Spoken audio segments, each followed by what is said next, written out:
नमस्कार, आदाब। मैं मनोहर चौहान और आप देख रहे हैं न्यूज निवारण टीवी।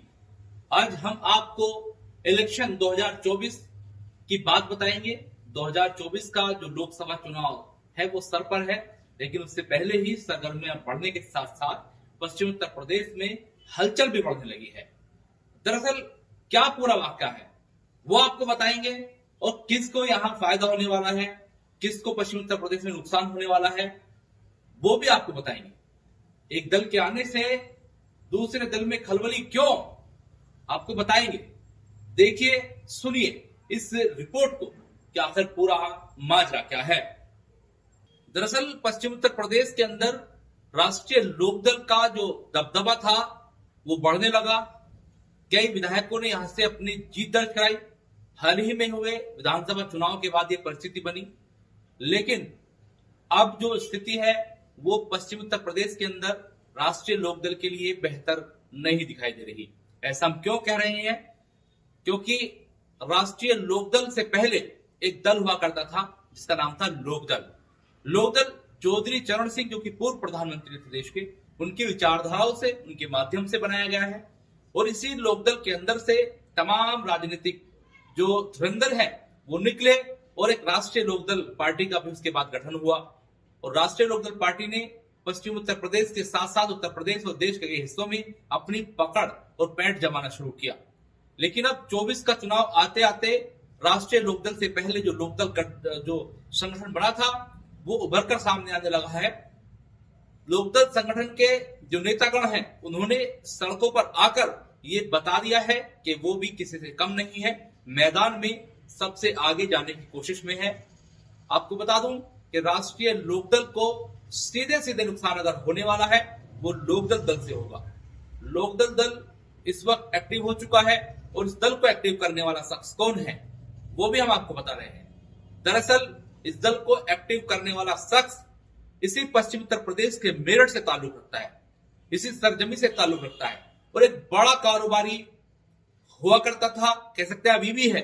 लेकिन अब उन्होंने सीधे सीधे जो उनका ड्रीम है राजनीतिक पार्टी के अंदर लोगों की सेवा करने का, खासतौर से किसानों की उन दबी और कुचली आवाजों को उठाने का जिनको अभी तक कोई नहीं उठा पाया, या उठाया तो उन बातों को, उन मांगों को नहीं मनवा पाया। चौधरी विजेंद्र सिंह के बारे में आपको बताएं, वो एक बड़े कारोबारी हैं और जिस क्षेत्र में भी जाते हैं वो झंडे गाड़ के आए हैं अब तक। अब ऐसे में लोकदल का उन्होंने कहीं ना कहीं एक बार फिर उसको राइज करना शुरू किया है। 2 ऐसी रैली हो चुकी हैं जिनमें भारी भीड़ देखने को मिली, और ये रैलियां ऐसी वैसी नहीं थी। नोएडा, गाजियाबाद से चलकर मेरठ और बिजनौर तक पहुंची और सड़कों पर लोकदल के नारे लगते दिखाई दिए। और इन नारों की गूंज में कहीं ना कहीं राष्ट्रीय लोकदल के दमन की भी कहीं ना कहीं खबरें उठने लगी, क्योंकि राष्ट्रीय लोकदल को इससे सीधा सीधा नुकसान होने वाला है।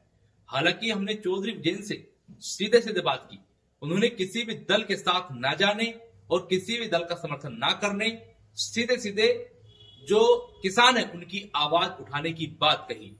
तो ऐसे में जाहिर है लोकदल इंडिया गठबंधन या फिर एनडीए के साथ नहीं जाने के मूड में है। वो अकेले ही उत्तर प्रदेश की 80 की 80 लोकसभा सीटों पर लड़ने का मन बना चुका है। खुद चौधरी विजेंद्र बिजनौर से तैयारी करने में जुटे हुए हैं और बाकायदा उन्होंने बैक टू बैक 2 ऐसे रोड शो, कह सकते हैं शक्ति प्रदर्शन किए हैं, जिनको देखकर कहीं ना कहीं लोकदल और विपक्ष और पक्ष के अंदर हलचल पैदा हुई होगी। हालांकि मैं बता दूं कि अभी भी वो प्रेस कॉन्फ्रेंस करने वाले हैं। इस प्रेस कॉन्फ्रेंस में क्या कुछ कहेंगे ये भी बड़ी बात है, बड़ा विषय है। तो ये मान लीजिए सीधे सीधे कहीं ना कहीं इंडिया गठबंधन और राष्ट्रीय लोकदल को इसका नुकसान होने वाला है, क्योंकि अगर 80 सीटों पर लोकदल चुनाव लड़ेगा तो जाहिर तौर पर राष्ट्रीय लोकदल की वोटें कटना तय है, क्योंकि दोनों ही एक विचारधारा से निकली पार्टियां हैं और दोनों ही खुद को किसानों का मसीहा बता रही है।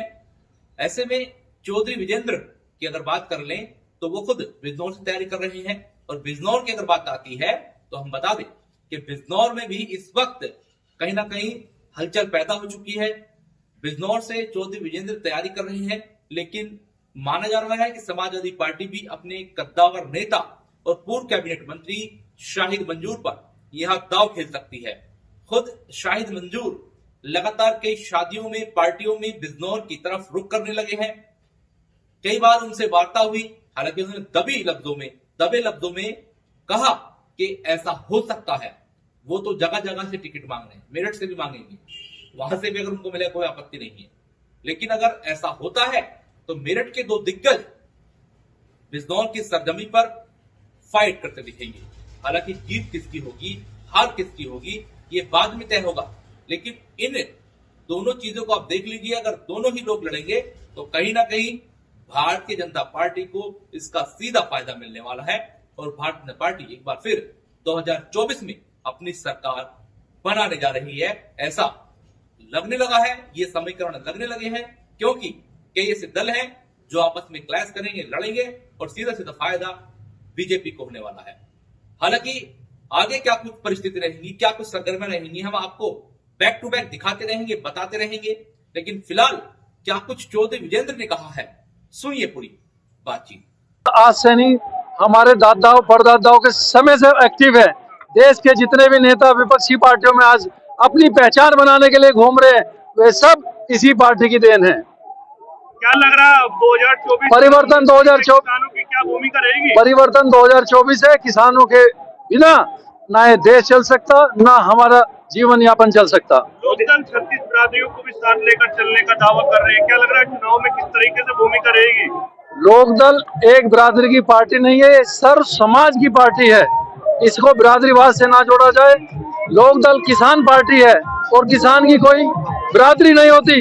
किसान खेत से शुरू होकर दिल्ली तक जो चाहता है वो ही करता है।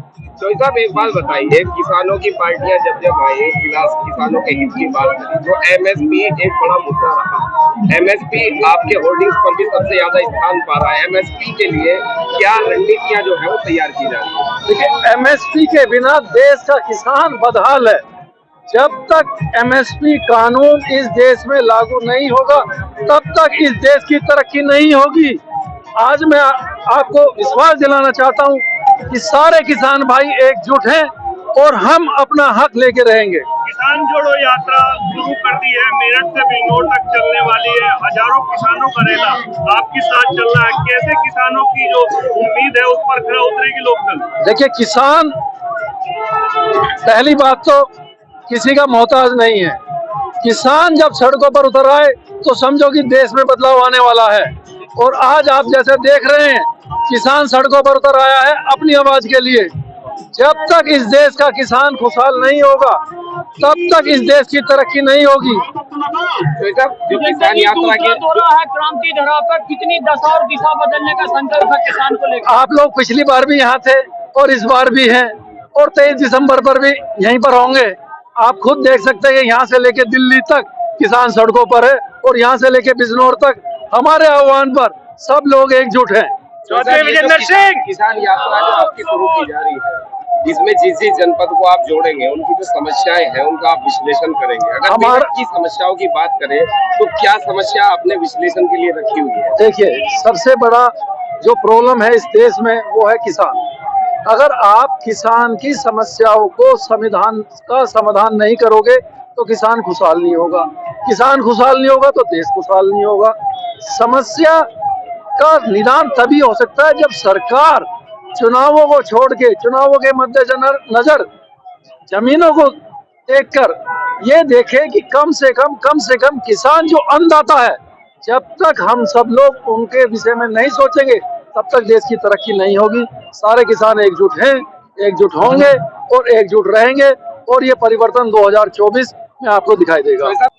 आपके आह्वान से आपको लग रहा है कि किसानों में एकजुटता बढ़ी है? किसानों में एकजुटता बढ़ी है और किसान सड़कों पर उतर आया है। किसान को खाली उसके शक्ति का याद दिलाने की जरूरत थी। किसान को जैसी उसकी शक्ति याद दिलाई, किसान एकजुट होकर पूरे देश का यहाँ पर एकत्रित हो रहा है।